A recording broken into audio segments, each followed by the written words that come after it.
Alright, I just wanted to give you an update on where we're at with this whole player PC thing. I did talk with corporate communications. They didn't seem to be interested in an enterprise-wide solution, and I know a couple of you are looking at this kind of solution at your own site, and you know, I think this is something that the enterprise could really benefit from, because we could push content to each site dynamically. Just my personal opinion, corporate communications really should think about this. The more I play with it, the more I'm impressed. So just to explain the setup I have here, and forgive me, we're in my music room here, so not the most professional environment. You'll notice I have a regular TV here, purchased at Costco, just an LG type monitor, has an HDMI plug-in, and I've got a HDMI cable running through to this device right here. This is a little Dell computer. It's actually made just to provide a connectivity for users. It's a thin client computer, so they're relatively cheap, they're inexpensive, and but it gives everything we need. And what's nice is it's small, so you could have several of these either by the monitor themselves. If you didn't have long HDMI cables, they actually make some monitors now with recessed in the back where you could actually put this PC in the back of the computer or put it on a little shelf right behind it, so that you don't need to run a HDMI cable all the way back to your wiring closet. They do make HDMI that runs over network cable, so if you have a network cable ran from your monitor to your wiring closet, you put these things on each end that convert it to HDMI, and then you could put all these things in your wiring closet. The Player PC, it's a one-to-one dedication, so one of these per display if the content's unique. Now, if you have like 3 monitors in an area and you want the same content to show on each one, you can just run an HDMI splitter off of this box here. So this PC would go to a little connector, a little hub, and then you could have 3 HDMI cables plugged into that hub, and then this would serve all those displays the same content. So this is what's known as the Player PC. You'll notice I have a mouse and a keyboard hooked up to it right now.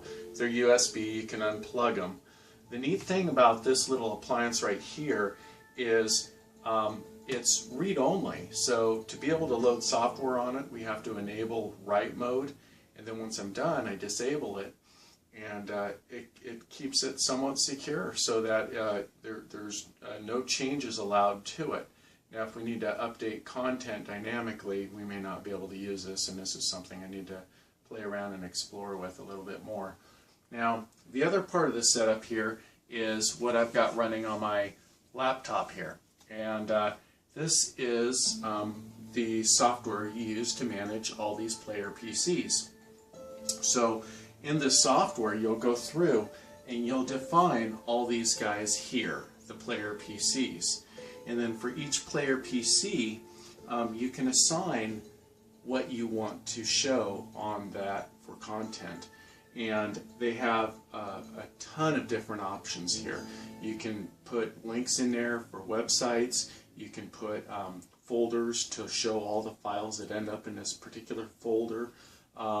You can put tickers. You'll notice here on this one here, I've got the www ESCO Corp website showing, and then it goes to an Excel sheet that I've got, which was a build list for a site, and then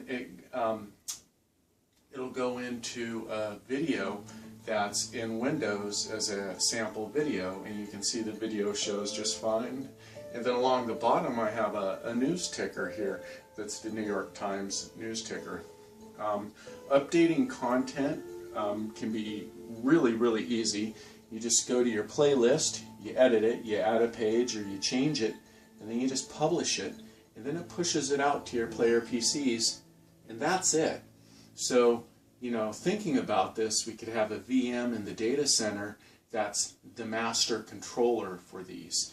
Then we can install these things throughout the enterprise or your site, whatever, and then just make them known to this, and then go into the player PC, create maybe a Newton playlist, a Port Hope playlist, a Irving playlist, or a corporate playlist, and you can push content to this. And so it's pretty simple. Again, most of the information on pricing is in the ticket. I'm going to play around with this box a little bit more and see what the capabilities are. I want to mock up what Irving wants to put together, but just to give you an idea of where we're at right now, and we're off to the races with this evaluation hardware and the evaluation software. Thanks.